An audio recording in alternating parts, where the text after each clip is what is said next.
It's Friday night, y'all. Well, Friday evening. We're not really into Friday night. Dexter Henry here. It is time for NBA picks and props.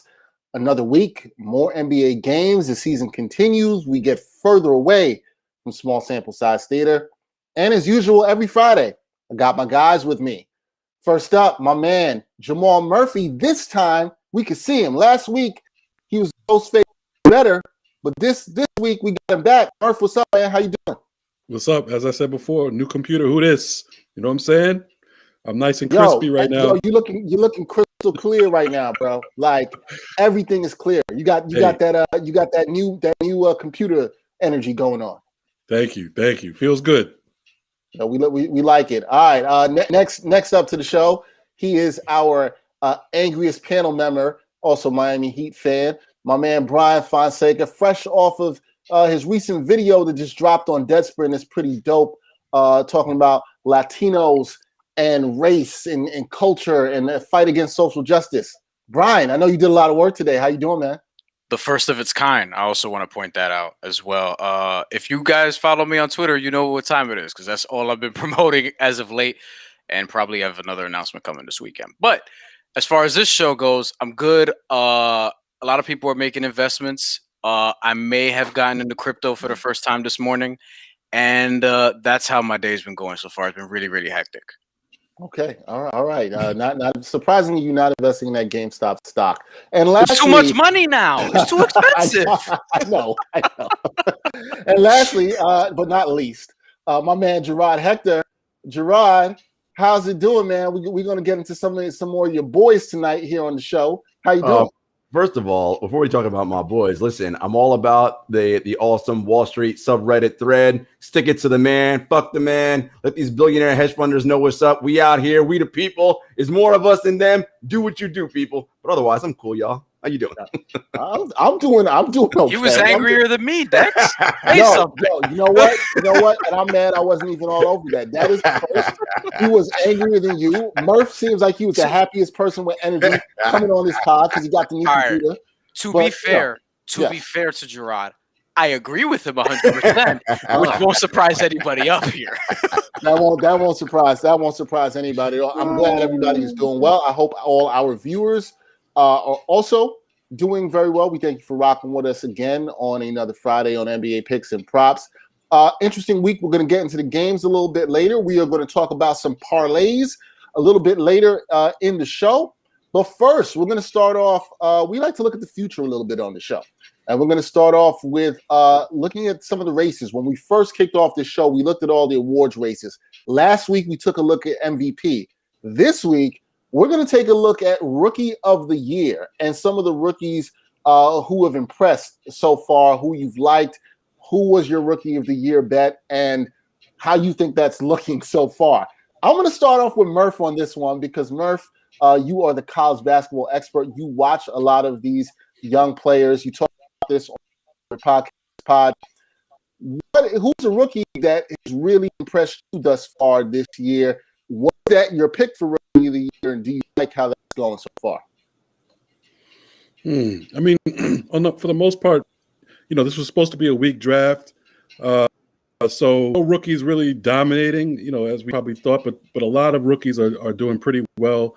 I like what LaMelo Ball is doing. He was probably, my pick to win Rookie of the Year slightly. It looks like he's the front runner now. I think he's minus 140 to minus 180. So he's the clear favorite if you made a bet now on Rookie of the Year. But I also like how Wiseman has looked, even though his role has diminished a little bit. They have him coming off the bench now instead of starting. He still has a chance if he were to pick it up, in the next 3 quarters of the season. I also was high originally on Obi Toppin. Mm-hmm. That has not looked good so far. Thibodeau is very old school. He's making him earn his minutes. So he's only getting about 12, 15 minutes a game. Unless that changes, I would say you'd have to stay away from him. Anthony Edwards has looked good in spurts in terms of his athleticism, and he had some sick dunks already this year. But as we suspected, in college, he was kind of new to the game, not a polished player, so he has a long way to go, I think. But he's plus 5,000 now. So if he would have just happened to turn it up late in the season, maybe that's somebody you could consider as a long shot. But right now, I think LaMelo Ball is the clear kind of favorite, even though Charlotte has kind of eased him into the rotation as well. He's only getting about 20-something minutes a game, it feels like. But he's doing, he is kind of stuffing the stat sheet while he's out there. He's absolutely a clear-cut favorite right now. I mean, most of the sports betting books that we're looking at having, you can get him anywhere from minus 134 to minus 182. Clear-cut. Next up is Tyrese Halliburton, who has probably surprised a lot of people with how well he's fit in Sacramento. You can get him anywhere as high as a plus 390, low as plus 300. So interesting stuff there. Jarod, I'll move to you next. Who did you like early on? I don't remember your pick exactly for Rookie of the Year and the rookie that you really picked, and who have you also liked and how they've been playing thus far this season? Well, as you all know, rookies rarely impress me. However, Cole Anthony's been looking all right. I kind of like what I see out of Cole. One of the advantages to having an NBA dad that we've seen like throughout this, the last several years here, it's kind of a big deal, right? Like obviously what Del Curry's been able to do with Steph, obviously Michael Thompson and Clay, but the ability to sort of like know what it's all about in the NBA, right? Having that kind of like, all right, son, let me just tell you how this is going to go. That's kind of helpful for him because Cole doesn't look, he's still obviously doing rookie things because he's young, but the game doesn't look too big for him. You mentioned Halliburton, love his maturity. Of course, you guys are Knicks fans, so Emmanuel Quigley's doing well. Okoro in Cleveland, defensively wise, playing well. And y'all know I love me the Memphis Grizzlies. So Xavier Tillman, another rookie big down there, is doing well. And I guess I have to give a little bit of a shout out to Tyrese Maxey. I mean, he's doing some things. He's doing some things. Yeah, but as Murph said, LaMelo is a clear favorite, even though his shooting has gotten even worse than it already is last several games, and his turnovers are up. So it's a little bit of a problem, but I think that's where it stands right now. At plus 300, though, I like Halliburton because again, that maturity, and if the Kings kind of still hover around where they are, that like 2 games under 500, even though their defense is atrocious, he'll get some looks. Okay, good stuff there. I like Halliburton. He's really surprised me in terms of value there. Brian, which Heat rookie are you picking for this? Precious Achua. No. It's the only Heat rookie worth He is. Yeah. And he'll probably make an all-rookie second team, I suppose. But right now, I think Rookie of the Year is honestly just a 3-man race, and I think it's going to probably be that until the end of the year. And for me, it actually doesn't include Anthony Edwards, who is going to be on the Minnesota Timberwolves all season long, and they're not going to be very good. And I know Rookie of the Year doesn't sort of impact, wins, or they don't really merge in that sort of way, but they're going to be so bad that even if he gets to like 20 points a game, I don't think he's going to get Rookie of the Year. And they're not going to be even close to like relevant for most of the season if they're relevant right now. James Wiseman was my pick to win this award before the season started.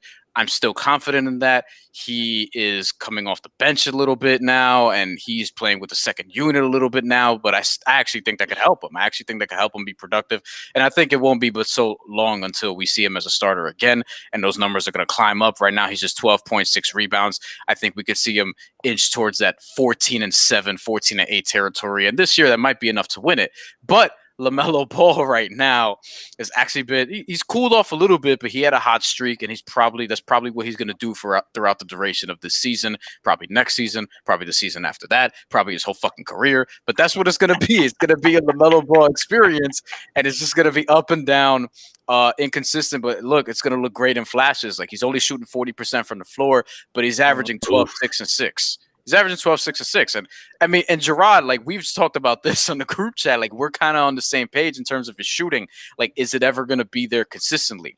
I have doubts about that happening for the first couple of years or so. But as it relates to this year, he obviously is somebody that you want to put your money on. Right now, I would say he's even the front runner. Tyrese Halliburton, to me, is the third guy and is a dark horse in this equation. He's with the Sacramento Kings, which is a little bit difficult. But with Tyrese Halliburton, he's averaging 11 points, 5 assists, and he just knows how to play. Like, you watch him, and he's kind of like a vet already. Like, he's very experienced. He can shoot. He's shooting 45.7% from three and almost 50% from the field. I don't think that's going to hold up, but I do think he's going to be efficient, more efficient than all the other guys I mentioned, except for maybe James Wiseman, and that's going to help him, gain traction in this race. How much do you guys think that the flashiness sometimes that we see with LaMelo Ball, we've seen early on? And I want to say this because I was a little lower on LaMelo Ball, and I know Murph was higher. And Murph, I will say this. I think he has a very good feel for the game that has impressed me more than I actually had thought.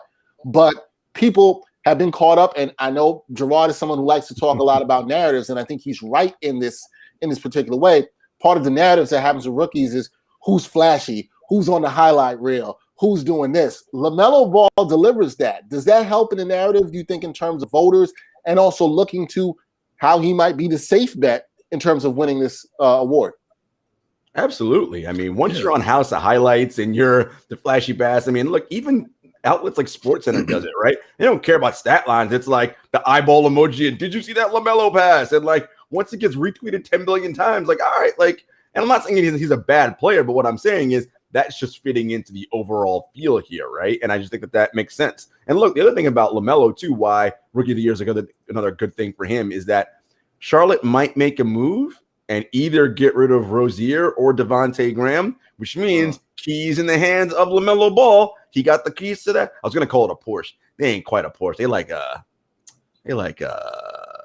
Camry, maybe. I don't know. But some value car.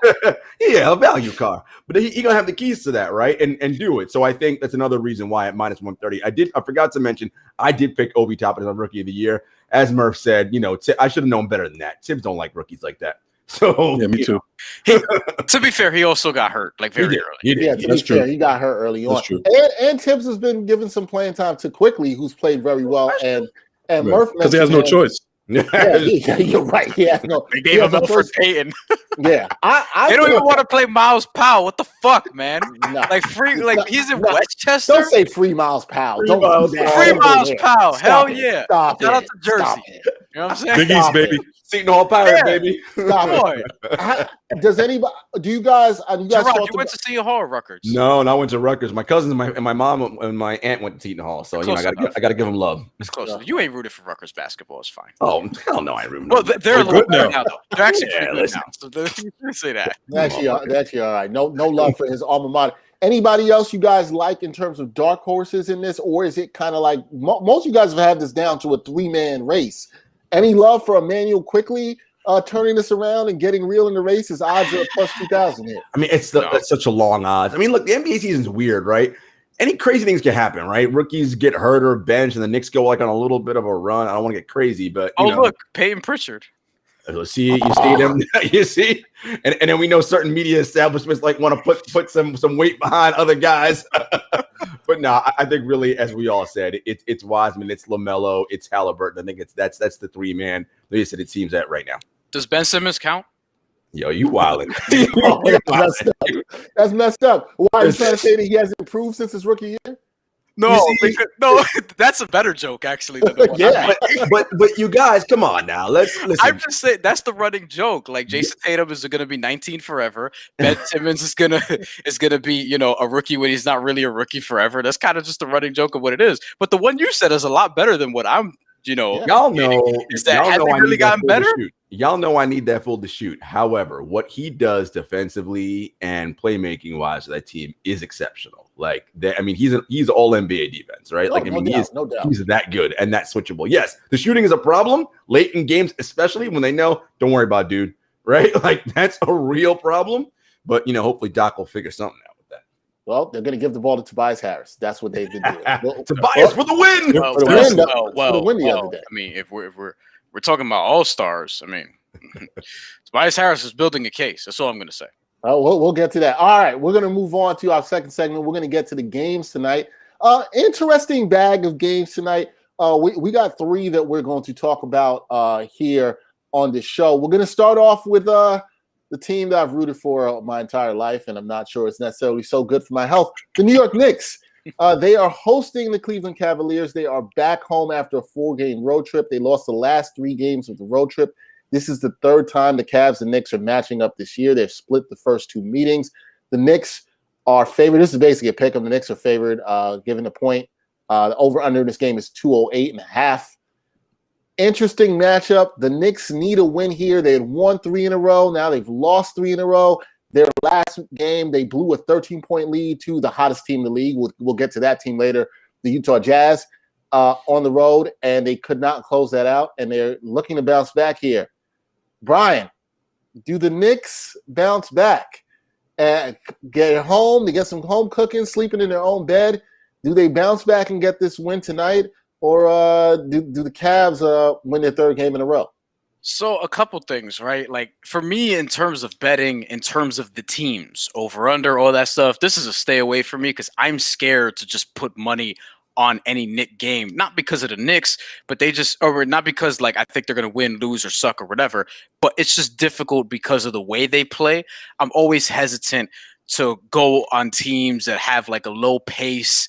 They play so slow. They're plotting. They're good defensively, which I think they've proven to this point that they're at least good defensively. Like it's very difficult. I'd probably stick to like parlays, DFS, things like that. There are players individually who I think are interesting to bet on, as it relates to what we're talking about. Julius Randle is somebody, he's still going. Like this shit has not stopped. It's still 22, 11, and 6, 24, 10, and 8, 24, 14, and 3. It's ridiculous. And he's still somebody who you're talking about being potentially the most improved player in the league.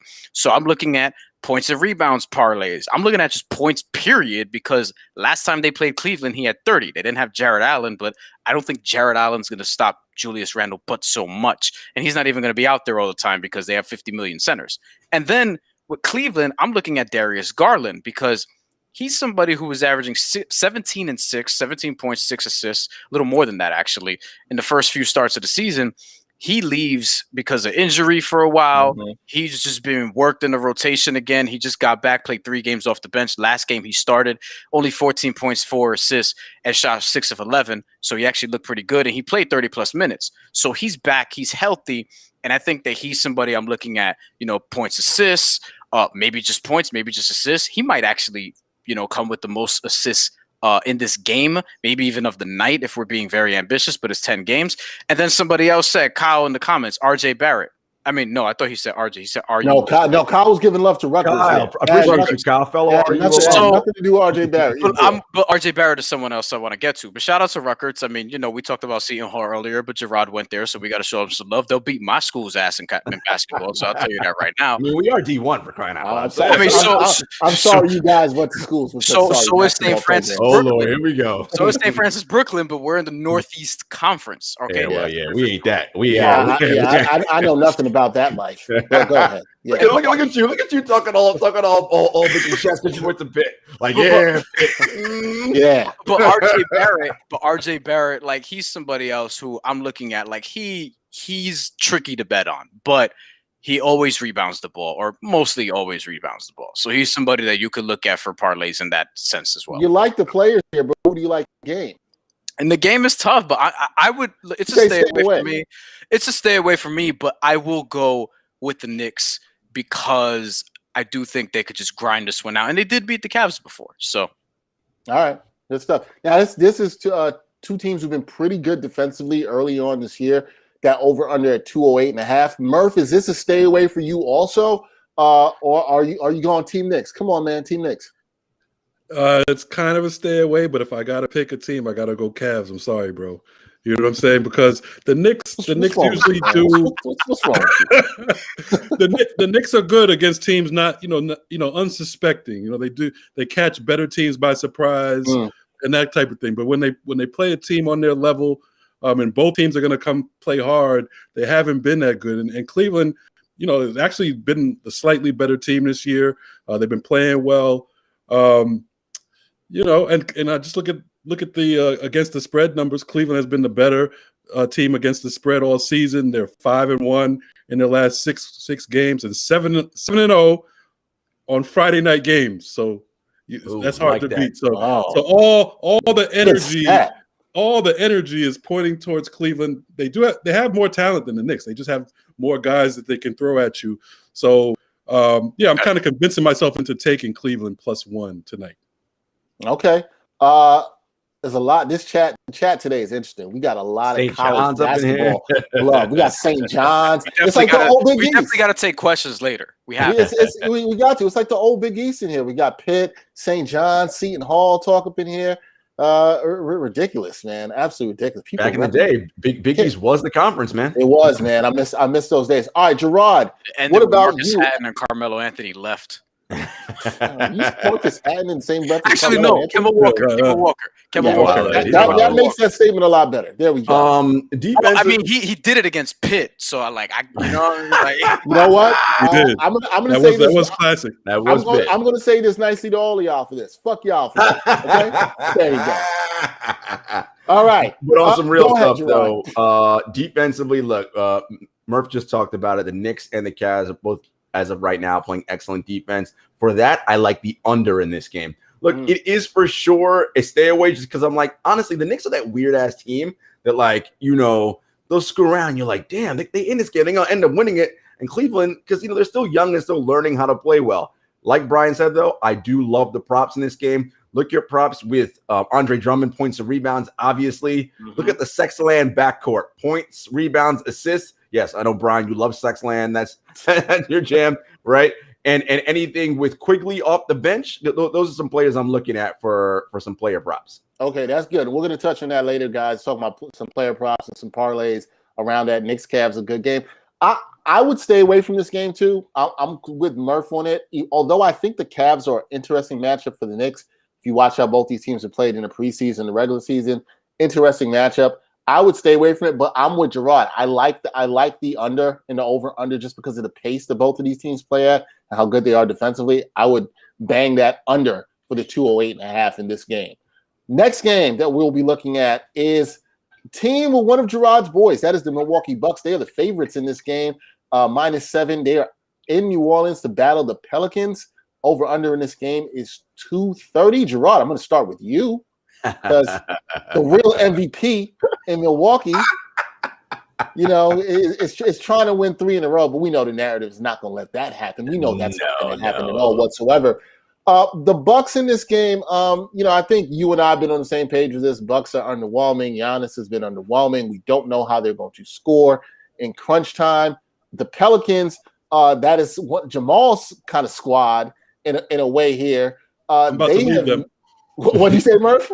I'm about to leave them. You're about to leave them? I don't blame you. You got to fly away, man. You got to fly away.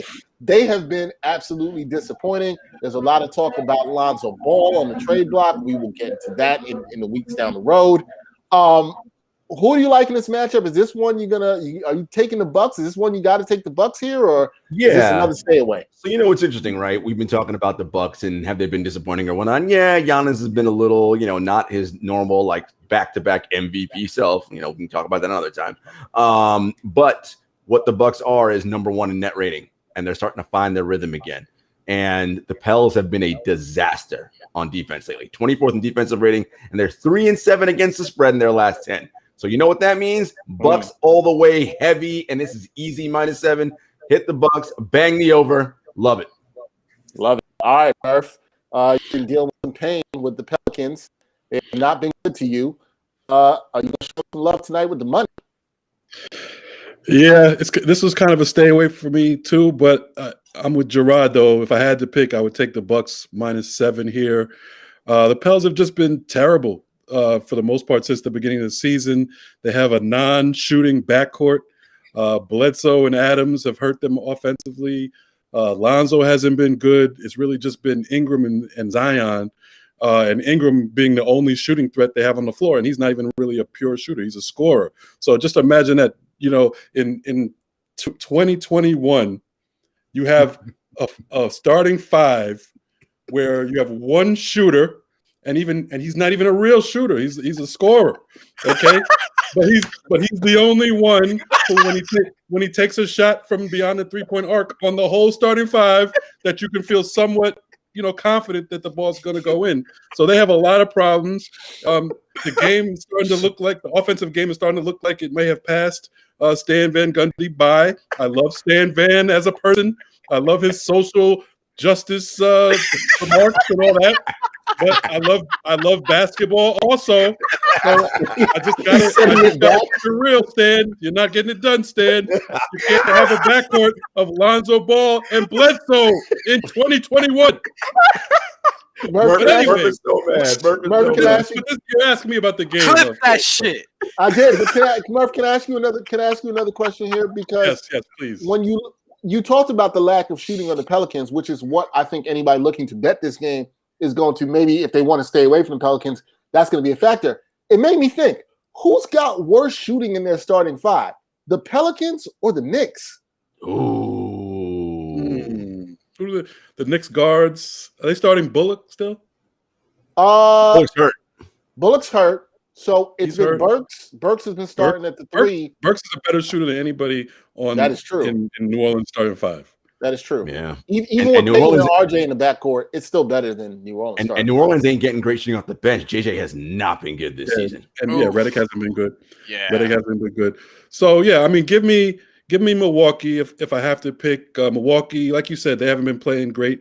Giannis has, people are getting on Giannis this year. He's actually been playing a lot worse than he's not as good as he has been the past couple of years. No, he hasn't. I think all that talk about him not being able to get it done in the playoffs has affected him. You could tell he has less confidence now. We saw that in the beginning of the season when he missed that free throw at the end of the game. Looked like he had no confidence. So he needs to turn off the TV, stop listening to people like on ESPN, wherever. Don't turn on this program. Because we're all. You just got to get your act together. It's okay. Just at least get back to your previous 2-year level, and you'll be all right. But still, as a team, like Jarod said, they've still been taking care of business for the most part. So I think they're just a way better team in New Orleans right now. So I could easily see them covering that -7. Number one in net rating. I mean, net rating is always an indicator of how good a team's playing. That is a great point too. Here from my man Omar. Whenever there's talk about the worst shooting team, always pick the Knicks. Yeah, maybe not in this case. The Pelicans might actually be worse. They actually might be worse. Brian, are you going to shock us all? Just be angry with that Jarod energy that we saw earlier in this show and pick the Pelicans here? Are you as upset that their offense is setting basketball back? So if I'm being honest, I thought it was weird that they hired Stan Van Gundy to begin with. And I like Murph, really like Stan Van Gundy, just didn't really quite see wait, Stan Van Gundy, Zion Williamson, Brandon Ingram. First of all, the fit itself between Brandon Ingram and Zion Williamson, I'm still trying to figure out where is that going to go necessarily, right? You see it work sometimes, both dudes could pass or whatever, but I'm also seeing Brandon Ingram's usage rate go down a little bit. He has some games where he's only taking 14 or 16 shots when he's somebody who should clearly be 20 plus or in that range at least. And that's not to say Zion should be shooting less because he's fucking Zion. So it's what is the sort of fit there? And then having Steven Adams as the center, it just makes it even more weird because Steven Adams is only going to be in one place on offense and only really going to be on one place on defense. So it doesn't make a lot of sense. And to put Stan Van Gundy there, who isn't necessarily forward looking as it pertains to NBA coaching, it was just questionable from the jump, to me at least, and I don't really know what direction they're going to go. I don't think they're making the playoffs this year, and that's something that probably I would have said before the season. I don't remember where I was at with that, but it doesn't matter. And the Milwaukee Bucks, conversely, the Milwaukee Bucks are a regular season ass team. That's what I like to call them. And they're a team that's just going to overperform in the regular season, though they're only 11-6 now. They're a team that's going to overperform in the regular season, and then we'll see what happens in the playoffs because we know what happens in the playoffs with Giannis, which is what Jarod was sort of hinting at earlier. And I just want to point out, as it relates to the Eastern Conference in general, the Milwaukee Bucks, as good as they've been playing so far, net rating and all that advanced analytics stuff and whatever, they're only 11-6, and the best, there's not a lot of separation in the NBA so far yet. Yep. You could say it's because of COVID, because of this, because of that. But there are a lot of teams that are still in it. And in New Orleans' case, I'm not saying they're out of it or anything like that, but it's just going to be clunky, I think, all season long. And they're also not getting enough out of Lonzo Ball, JJ Redick, Eric Bledsoe, and some of the guys that you mentioned. So as it relates to this game in particular, yeah, I'm taking the Bucks. and I'm probably staying off the Pelicans or staying away from picking the Pelicans in most games outside of like Minnesota and stuff like that. Damn. Sounds like the Pelicans are done here on this show. All right. Moving They along. still got Zion and Ingram. Right. Well, in terms of picking them as a team, let me say that. They just hired the wrong guy. That's, and I like Stan, though, Yeah, that is one of. I actually thought Stan at the time. I thought it was higher because they were so terrible defensively last season that he would bring defense, and they do play better defense than they did last season. Do. But their offense, which was top 5 last season, is now bottom 10 at least. It might be worse now. So I mean, it's clear that Stan is not. He doesn't really know what he's doing offensively, and that will hurt a guy like Lonzo, who actually needs a coach to use him correctly for him to be effective at all. Yep. Absolutely. Agreed. And we'll have more on that. Lonzo looking like a trade candidate. JJ Redick also looking like very much a trade candidate. We'll have our eye on that over the next couple of weeks. We'll definitely be talking about odds on that. Bucks Pelicans. That is the first ESPN game of the night at 7:30. The next game, last game we're going to talk about here is the second ESPN game, Mavs versus Jazz. My boy Luka Doncic playing tonight against the hottest team in the league. That's right, the Utah Jazz. They're looking for their 11th consecutive victory. They are the favorites here at -4. Over under for this game is 221.5. Note for all those looking to put some money down on this game, Donovan Mitchell is not playing. Mm-hmm. This is the second consecutive game he will not play. This is a back-to-back game between the Jazz and the Mavs. They played the other night on Wednesday with the Jazz winning, obviously, because they won 10 straight. Mitchell out due to concussion protocol, so they will be without him. The line might be a little bit different if he was playing. We know which way Shaquille O'Neal would bet for this game. He would absolutely pick the Mavericks for sure. Brian, you sound exasperated about that. I wrote about Shaq yesterday and his bullshit analysis. So, well, we don't give you bullshit analysis here. We'll tell you that much. So I'm going to start off with Jarod. Do Luca and the Fighting Mavericks have any chance? Up there here tonight. You always got a chance. You got Luca. I mean, he's basically a walking triple-double, right? However, the issue that I have with the Mavericks is the defense is starting to slide, as I said last week. And they're still missing guys. Dwight Powell, Maxi Kleber, Josh Richardson. Those guys are still out, right? And, Luka and KP are there, and you got Tim Hardaway Jr. and you got Trey Burke. But, they're still missing rotational pieces. And the Utah Jazz, again, I go back to net rating, top 3 in the league in net rating. They are the hottest team in the league. I love the Jazz here -4, even without Donovan Mitchell, because Mike Conley is playing well. Ingles is starting to shoot the ball well again, too. Listen, and Favors off the bench. Gobert is doing his thing defensively. 10 in a row, and all 10 games, the Jazz have covered the spread. Love the Jazz here, -4. This is an easy one for tonight. Easy one tonight, and that's a great stat. That is correct. In all of those 10 games, the Jazz have covered the spread. Murph, I know you like stats like that. I know that makes you say, hey, this is where I want to move and put my money. I'm not going to go the other way. Any chance you put some money on the Mavs tonight? Nah, no chance. When Donovan was when he was questionable, I was going to pick the Jazz in this game, whether he played or not. The Jazz just smacked the Mavs without Donovan Mitchell a couple days ago. I could see a repeat of that. Like you said, we're just talking about 2 different level of teams right now. The Jazz 11-4, Mavs 8-10. The Mavs are nowhere near in rhythm yet. Porzingis hasn't gotten his act together yet. He's still trying to work his way back. Luka's been Luka, but it just hasn't been enough.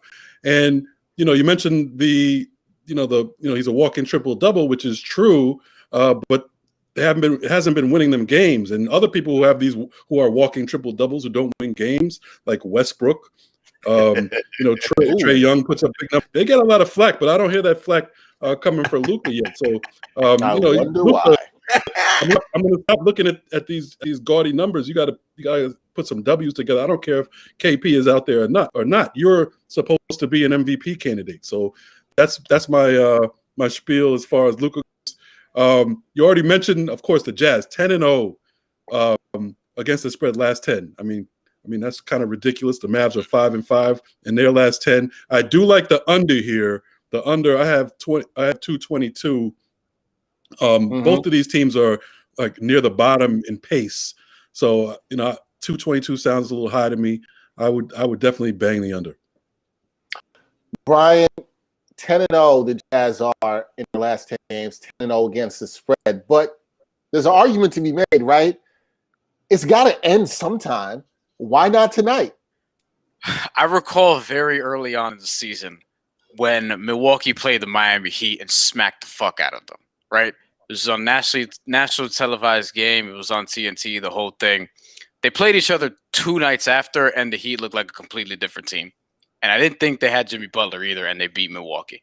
So that's just to say, like, I know that, and it wasn't that bad, the first game between the Mavs and the Jazz. Mm-hmm.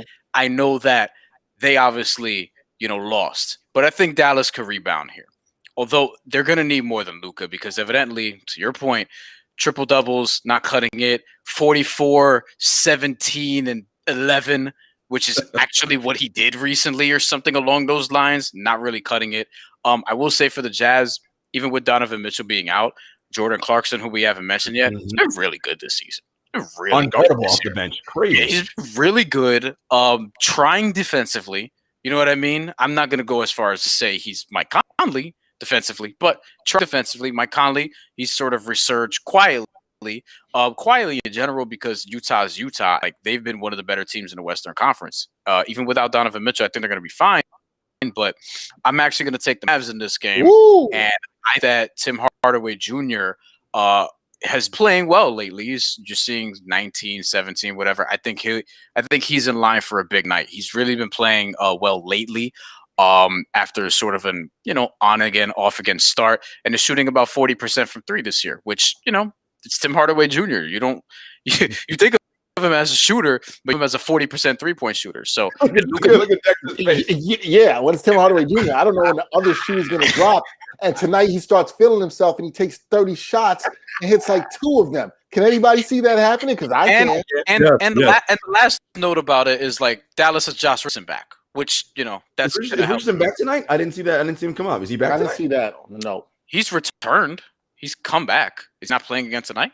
I don't think he played the last game. Let me see. Hold on. Let me check that. I'm not sure. But listen. Honestly, Josh Richardson ain't going to swing the game anyway. Yeah, but I'm not necessarily sure Tim Hardaway swinging the game like that either. That's kind of my point, right? Like, if you talk, Brian, you made the point that you don't, and I don't know if Murphy had made this point too, you weren't sure if the Mavericks had enough here.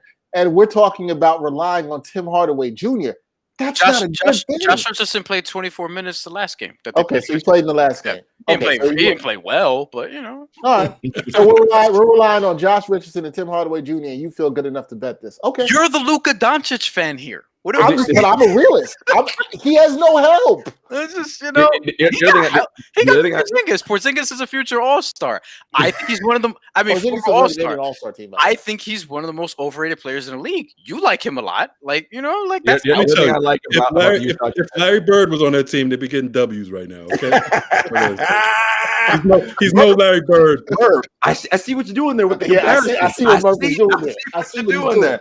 But really quick, back to Utah. Luka Doncic knows Spanish. That's all I want to say. I love what Quinn Snyder has done with his team. Remade them offensively. They didn't shoot threes prior to the bubble last year. They shoot a ton of threes now, and they make them. So again, I like Utah offensively. You have to with Rudy Gobert. So I'm glad they actually made that adjustment. Look, that's a smart adjustment. Look, Brian's right. I like Luka Doncic. I love Luka, even though I'm completely with Murphy. I love. Okay, whatever. I'm completely with Murph. He can shoot fewer step back threes from 29. I'm with Murph completely on the fact that he needs to he's got to rise to the occasion. You're an MVP candidate. You got to start winning. You got to start getting it done. He's definitely at that point in his career. As much as I like him as criticism, he needs to chill in the step back threes, all that yada, yada, yada. However, I don't think he's not enough help around him or that help playing well. I would stay away from the Mavericks right now. I don't trust them. In terms of betting, I like Utah, how they're playing. They're clicking on all cylinders. They just came off a win without Donovan Mitchell. I think that's impressive to me. This team is really hitting their stride. We'll get into this further in the future, but I'm starting to become a believer in Utah. Like, seriously, I'm actually starting to believe in them at least pushing. I'm not going to say win, pushing one of the LA teams. We'll get into that more down the road, but for tonight, I'm definitely taking Utah in this matchup to win their 11th straight.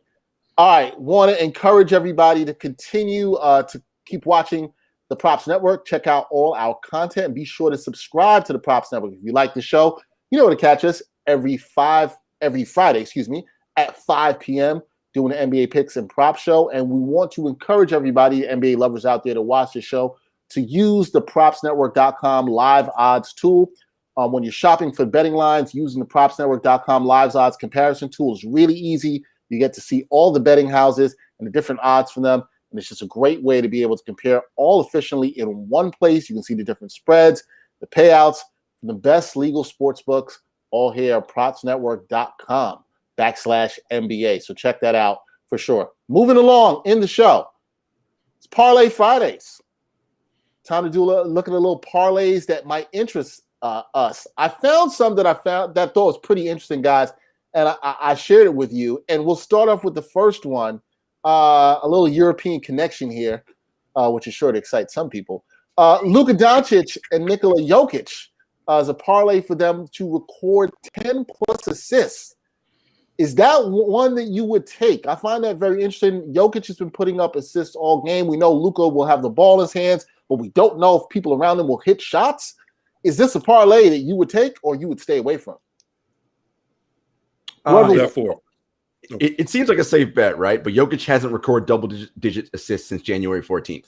I feel better about Luka, but they are playing the Jazz. But it does seem like a likely bet because of who those two players are. Keeping in mind, so then you would say he might be due Jokic since he hasn't had double digits since January 14th, going on 2 weeks now. So seems likely. Murph? Yeah, I like it. I mean, it's hard to argue. You're talking about two of the best passers in the league. They're always, at or around 10 assists per game. That's a no-brainer to me. Brian, come on, hate on it. See, I knew it. I knew he was going to hate on it. But 10, you know what I mean? Like, the thing is, like, it's one of those things where if the night ends and Luka Doncic finishes with 9 assists, Nikola Jokic finishes with 9 assists, I'm gonna be pissed off. It's gonna burn. And if that's gonna piss me off, then I'm just not taking a bet. So no, I'm a coward. Staying away from that one. All right, from that one at least. Okay, here was another interesting one, guys. I'm going to Brian on this first, and as soon as I say the names, everybody will know why. Kai Irving, my bad, and Jamal Murray to score 25 plus points tonight. Now, we have the Nets play. Who do the Nets have tonight? OKC. Nets have OKC no Durant. With no Durant, so a lot of shots. So Kyrie gonna get them shots up. That's for sure. And also the Nuggets, who we mentioned before with Jokic, they are in San Antonio playing the Spurs. Two of your boys, Brian. Do you like them in this parlay? Now, let me clear something up there. Not my boys, in fact. But it is what it is. We'll run with narratives here. Kyrie Irving is absolutely getting 25 plus points. But Jamal Murray, I'll put it to you this way. I, as you know, am a DFS player, and I write about DFS all the time.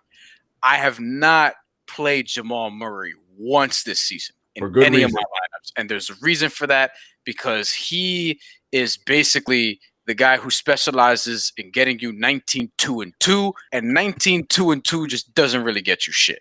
So, you could bet on him going off. Kyrie Irving, 25 points, sure. But, can I parlay him with, Colin Sexton? Or can I parlay him with, Luka Doncic? Or can I parlay him with maybe even – I might even parlay Kyrie Irving with Jordan Clarkson before Jamal Murray. Trusting him more than Jamal Murray. Wow. Jordan Clarkson has been as good this year considering his role. If you really think about it and just sort of brush over the numbers or whatever. So, yeah, I wouldn't – I'm not putting my money on Jamal Murray. I'm just okay, so not going there. My man Omar says yes on Kai and Jamal Murray. Murph, what do you say to that? Yeah, I'm agreeing with Brian. Kyrie, sure. I'll take the over 25, especially tonight. With no KD, he's gonna put shots up. He if KD's there, he's putting shots up and trying to get 25. So we know it's gonna happen now. But Jamal Murray, maybe if it were the playoffs, maybe if they were down 3-1, I would say that. But they're not. He hasn't been doing anything. Like Brian said, I have him in a fantasy league, and I didn't even pick him high. I waited because I didn't trust him in the regular season. I'm still disappointed because he's 19-2-2 is good for him this year. He's been more like 14-3-1. So I don't know how you would put money on betting that he's going to get 25. You better wait for the playoffs for that. Yeah. Jarod, are you out on this as well? I mean, come on. The Kyrie Irving one is easy. We know he's going to do his thing. Jamal Murray's the ultimate Jekyll and Hyde player, man. Like, you never know what you're going to get. He might go off for 30+ tonight, or he might get 9. And that's his issue, right? Like, for him to get to that next level, it's got to be that consistency where, all right, my shot ain't falling, but I'm going to figure out a way. The great players, no matter what, you're Kevin Durant, whoever, they will find their way to get 20+ points every night. Jamal Murray ain't there yet. I'm, not saying you're not Kevin Durant. That's a huge step. I get that. But if he wants to be that next step level up, I'm not putting money on it. I agree with Brian. Who else can I parlay with Kyrie Irving? Colin Sexton. Does that work for me? I'm gonna look at Luca, as he said. Anybody else? I'm gonna look. Can I do a double parlay with Andre Drummond? Jamal Murray. Nah, man, he's too funny. All right, I'm with all you guys. I'm sorry, I can't trust Jamal Murray. I think Brian's right. He is the 19-2-2 specialist, but I think Murph is right too, because he's really been more like 14-15-2. And like, nah, man, I can't get down with that. I don't trust him. I trust Kyrie to take the shots and get the buckets. Can't trust him. But look, can I say something real quick? Hate away. This next parlay sucks. I'm looking at it right now. Yeah, but that's why. But listen, this next parlay. Look, man, people are out here looking for parlays that are tough, and they're like, man, I don't know if I'm gonna go with this. I don't know if I'm gonna take Jamal Murray. Wow. I don't know if I'm going to. So let's just get to this next parlay. It is interesting. Somebody's going to bet it. Somebody's going to bet it. Okay. Yeah, Nas Reed's mom. Damn. You got to bring moms into this, though. Why is he Nas Reed? He's just trying to live out here, get to that next contract, man. Nah, I like Nas Reed. He's a good player. Yeah. All right. Timberwolves, Nuggets, and Jazz to all win. Now, if you've been listening for most of the show, most of us, besides Brian, we feel pretty good that the Jazz will extend their streak to 11 games tonight. So we feel pretty confident in that. The Nuggets are in San Antonio playing the Spurs, and the Timberwolves are on the road in Philadelphia looking for the upset win. Oh, my God. That's right. Does anyone have faith? All right. Look, first of all, Nas Reed is from Jersey, I believe, so shout out Jarod. Wait. I'm not from New Jersey. Yeah. You got more ties. Brooklyn, he has more ties to New Jersey than No. He does. Jarod, don't let him do that to you, man. Don't let him do that to you, man. It ain't right. It right.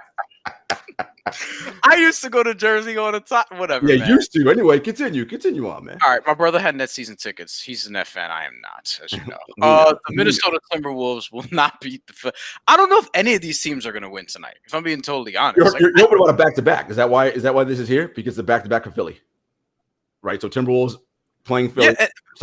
Yes, that's why this is here. Yes, but beyond that, like the Spurs, as uninteresting as they may be to some, for me, I mean, I've been playing Spurs players in fantasy all season long. DeJounte Murray, Keldon Johnson, Lonnie Walker a couple times, but it didn't really go that well. And I love what DeMar DeRozan's been doing this season, fantasy-wise.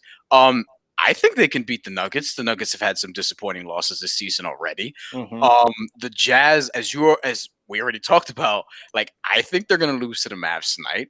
And then the Timberwolves are not. The Timberwolves are not beating the Sixers. I mean, if they do, then whatever. But Karl Anthony Towns is not there. They're only 7-point underdogs. Karl Anthony Towns is not even there to get this because of the back-to-back. Karl Anthony Towns is not even there to get in a fight with Joel Embiid. Like, not even. Yeah. You got no cat. Look, this is a plus 700, right? On the payout parlay. Yep. Plus 711. Look, Timberwolves make me nervous, but that's why it's plus 711. If I can, I'm taking out. You got to keep the Timberwolves in there. I'm gonna go Nuggets and no. I'm gonna go Jazz and Bucks. So if I'm going that parlay, I'm going Timberwolves, Jazz, Bucks. Now it'll probably pay me less than plus 711. But yeah, you're not gonna get that, and that's why. Can I do Mavs, Bucks, and Knicks? How much would I get for that? I can play like plus 200. Yeah. That's something. Shit. Because the Knicks is a toss up. Exactly. You're gonna feel good about the Jazz, and then the Mavs is kind of like don't know. You're not gonna get a great payout on that. Look, if I'm gonna put my money on Jarrett Culver, I think he's actually not even playing. But If I'm gonna put my money on Jordan McLaughlin, why don't I just do it on Dogecoin? You know what I mean? I was hoping somebody here will have the balls, maybe it could be you, Murph, to, give some love to Minnesota, man, and go in on this parlay. Murph, will that be you? No, I don't have those balls. He said, nah, man, we ain't doing like Jarod said, it's plus 711 for a reason, and that reason is the Minnesota Timberwolves. Okay, right? You don't put money on the Minnesota Timberwolves. I don't care who they're playing. You don't put money on them. All right, you stay away from that. Could they mess around and beat Philly? Philly is coming off of a win when Ben Simmons played well. He probably won't play well tonight. He seems this year to be playing up to the level of the competition. So he probably won't bring it completely tonight. It'll probably be a closer game than it should be, but there is absolutely no way you put money on the Timberwolves. The other two, I do like to win the game outright. But anytime I see Minnesota, I'm running from that. I can't blame anybody on this one, but this is why we put it there, because there's some people out there thinking about this, and we don't want you to spend your money bad. Here's what I will say, Dexter. If Embiid's not playing because he fell and bruised his tailbone last night, so if he's not playing tonight because they want to rest him, whatever, and to Murph's point that sometimes Philly likes to play down to their competition, I might throw $25 on this parlay just because we're breaking up 100. I'll throw 25 because again I'm confident about the other team. So I might. Fair enough there. But I have to know about Embiid. If Embiid's in, forget it. Not doing it. But if he's out, if ain't happening. Sounds like a lot of if. Like Nas Reed, you know what I mean? I still have high hopes for Jarrett Culver, even though I don't think he's playing today. Anthony Edwards is talented. No. Shout out to our boy Eric Chang, who's back. What's good, my guy? What's up, Eric? Man, glad to have you back. I agree with him too. To quote Joe Budden, this entire week of basketball has kind of been a 2-pack of ass. Yeah, this is not one of the great Fridays in basketball matchups. No, we'll say, but still makes for interesting betting though. It makes for interesting betting. Which, if you're feeling frisky, you want to put some money on the Minnesota Timberwolves, be my guest. I wouldn't do it, but like I said, be my guest. Jarod makes a great point. Keep your eye on that line. Keep your eye on the news around Joel Embiid. That is 8:00 tip in Philly, so keep your eye on that. All right, last parlay, guys. Hopefully this one doesn't suck as much as the last one that Bryan just totally threw in the trash, although it was kind of trash. 3 players: Chris Middleton, De'Aaron Fox, and Bryan's boy, one half of Sexland, Colin Sexton, all to score 20-plus points. I think this is really interesting. These are the guys who get buckets. Some guys who, like Middleton, has been scoring pretty efficiently this year.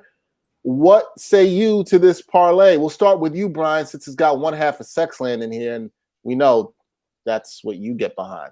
Yeah. All right, I don't even know how to follow that up, but we're just gonna move along. You love Sexland. We all know that to be true. That's fine. I don't know with De'Aaron Fox sometimes. Like, I'm just kind of like don't know how to feel about like whether or not I really, really like him as a player. I feel like I liked him more a couple years ago than I do at the moment. But to his credit, he's actually been better as of late, especially. So you know what? Like, this is something that I would probably take. This is something that I would probably take for Chris Middleton, De'Aaron Fox, and Colin Sexton to all score 20-plus points. Actually, I'm not mad at that. I think Sexton could potentially have a big game, but if he does, I still think it might be a low-scoring game because they're playing the Knicks, and that's probably going to be a grinded-out game. Middleton is probably the guy that I actually feel most confident here about getting the 20-plus points. Chris Middleton, probably one of the more underrated players in the league because of who he plays next to, even though sometimes he has to bail that dude out. That's another story for another day. Yes, that is. De'Aaron Fox is kind of what's keeping me from really committing to this because he's only averaging 20, but that I would take this bet. Yeah. Fox scares me. Sacto, they are in Toronto, north of the border. That's a 7:30 tip. Oh, Tampa. Tampa, sorry, shit, I forgot. They're not playing right. here. That's right. They're in Tampa, which, funny enough, Giannis said the other day he was disappointed he didn't get to go out and explore Tampa, to which I was like, it's Tampa. Really? Now, Giannis? No, but I think he was making the point that it was disappointing that now he's if he wants to tour Tampa, all he got to do is hit up Ron DeSantis. He'll gladly. I'm sure he will, but he doesn't want to break that COVID protocol, even though Florida encourages you to do so. Always. Murph, Yes. do you like this parlay or not? I'm kind of on the page of Brian. Fox is what makes me a little shaky here, or I could be shaky on the fact that I don't know if Sexton will get enough points against the Knicks. What say you? Yeah, I feel exactly the same way.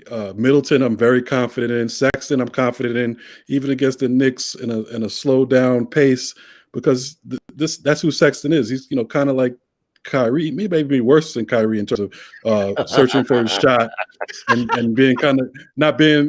We used to call that when I was growing up. We called them nuts. He's a nut. Always think about is trying to score and trying to shoot. So 20 for Sexton. I mean that's why he plays the game of basketball, to score over 20 points. So, yeah, just to get 20. So I think Sexton is a good bet. Yeah, Fox is the one that scares me a little bit. Obviously, he's capable of doing it. But they're playing a tough-minded team in Toronto, who's gonna, the pace will be a little slower, so it could be tough. But at least you mentioned before DeSantis in Florida. They're gonna have at least 50% capacity in there, and all these people, passing around the virus. So maybe he'll have the fans to feed off of. So yeah, I would go ahead and take that and take that parlay, because these are three guys who should get 20 tonight. Okay, Jarod, Yes, are you feeling that good? Is the fan appreciation down in Tampa going to motivate De'Aaron Fox to get 20 plus? Couldn't pay me money to go in that arena with them fans in Florida. Hell no. But I will say, of course, like you guys, Middleton confident, Sexton confident. Even though De'Aaron Fox is playing the Toronto, he's not. The Sacramento Kings are playing the Toronto Raptors. They are playing good defense. He's going to get a chance to potentially go against some of the second string backups.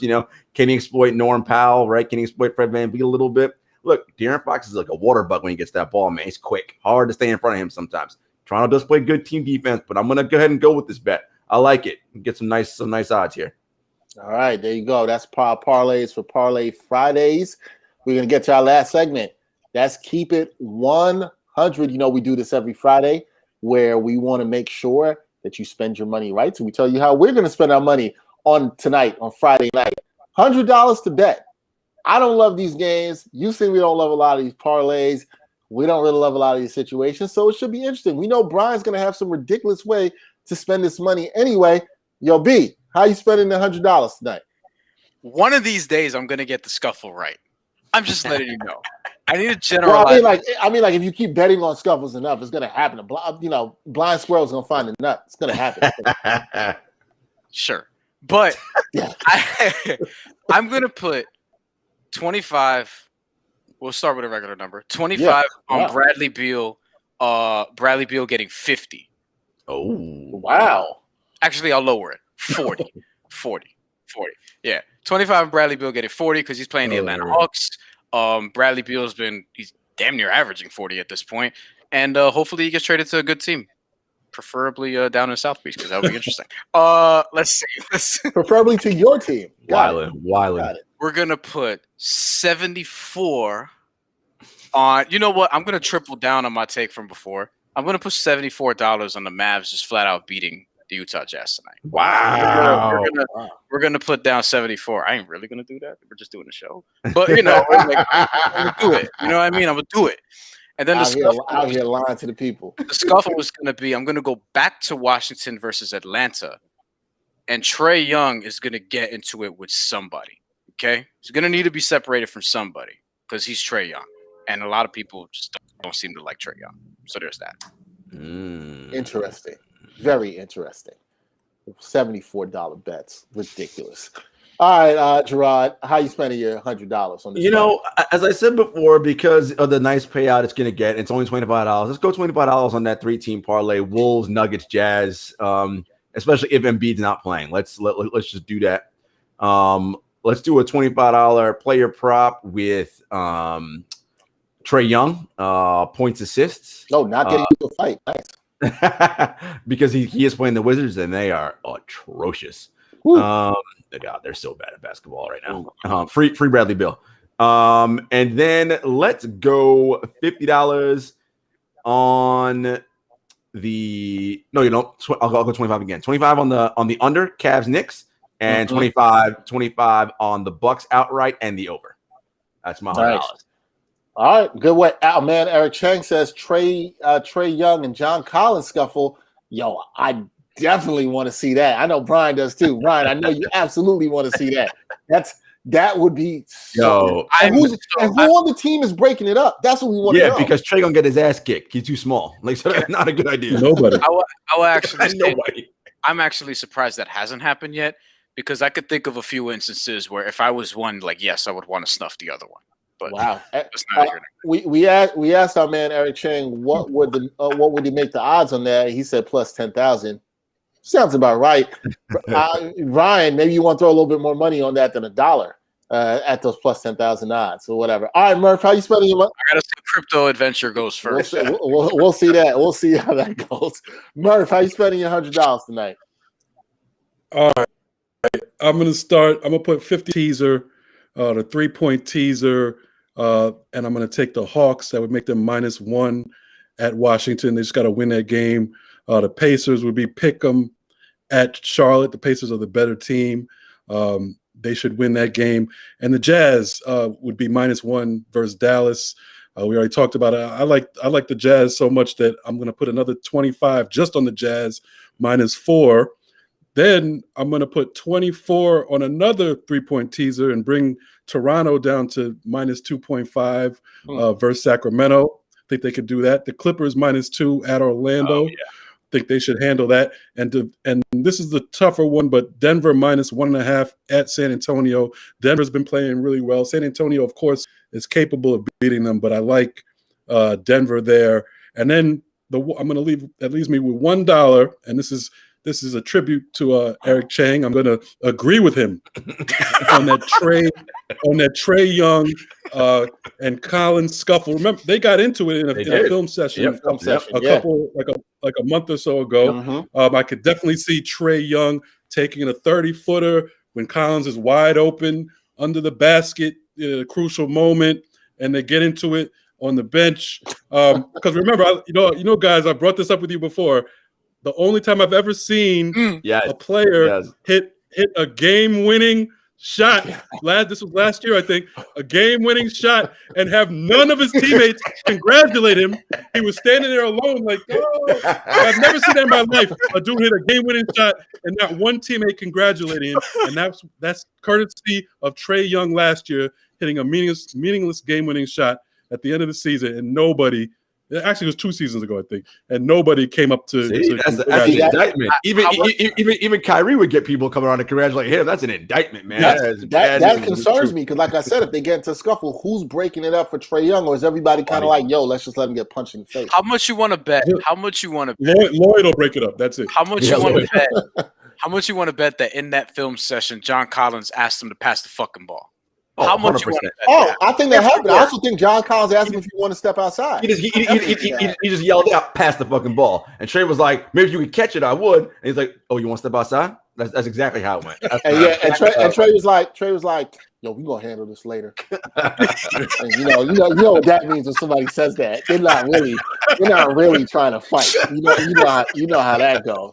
Anyway, how I'll spend my $100? I'm going to put $50 on the under for Knicks Cavs. I'm going to go with that. I'm going to take $25 on a Luka Doncic triple-double tonight. See, I love Luka, people. I do. Brian's right. I do. I had to show him some love. I'm going to put $24, a ridiculous Brian number, on the Jazz to win their 11th in a row.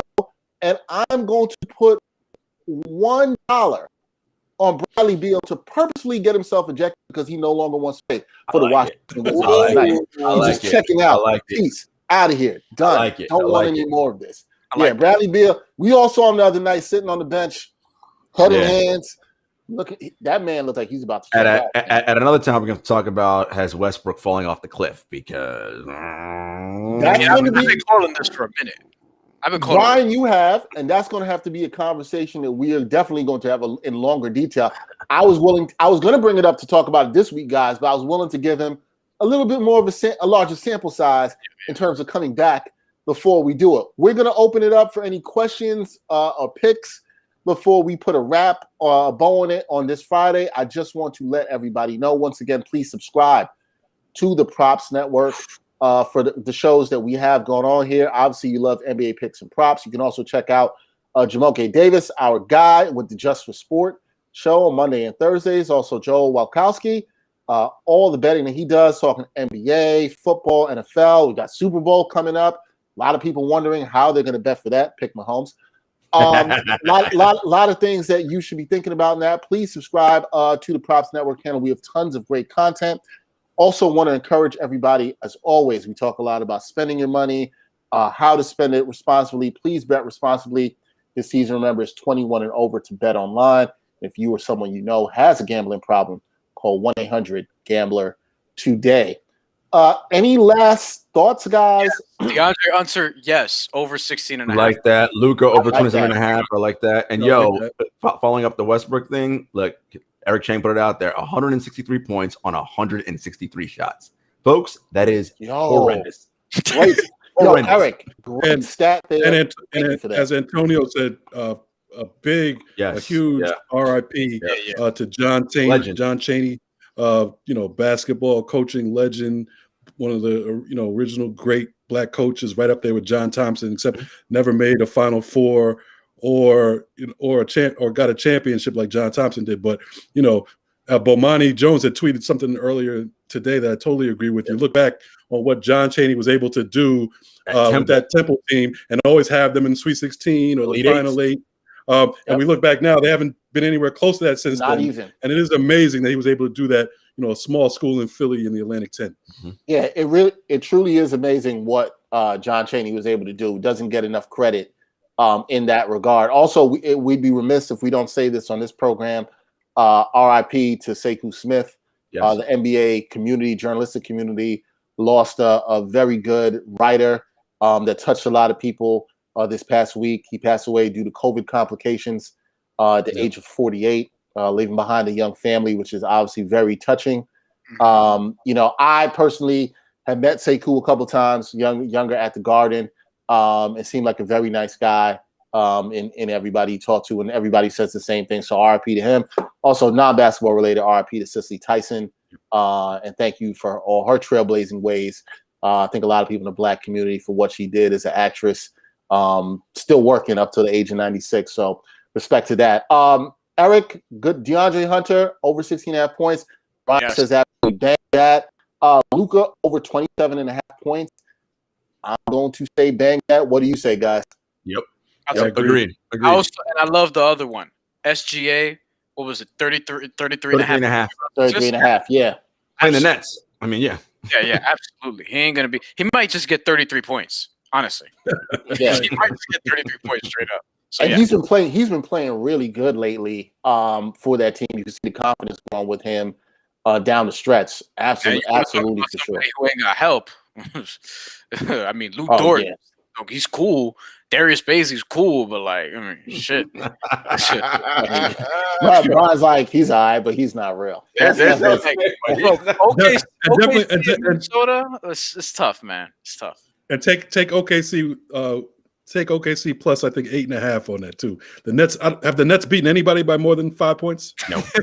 Not everyone wants to get hyped. You saw the video going around why don't they get credit when they win? Take the OKC over for sure, because Nets don't play defense. I'm also going to throw out another one just here. I would absolutely bang the over in the Hawks versus Wizards. Oh, hell yeah. 234.5.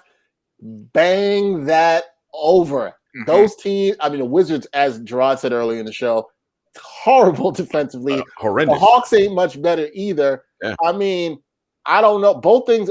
Look, it's more likely than the Collins and Trae Young getting to fight, although I think that's likely at some point. But 234.5. Take that over. The Hawks might get 150.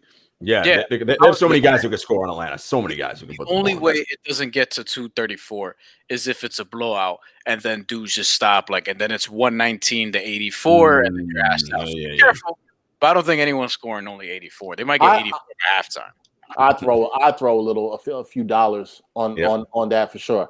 All right. Thank you, everybody, for tuning in. We appreciate you. Eric Chang, good to see you back and commenting. Shout out to my man Omar. Also checking in. Shout out to all the people that gave the Big East love for this show. Are you? A lot of real Big East, not this Creighton shit.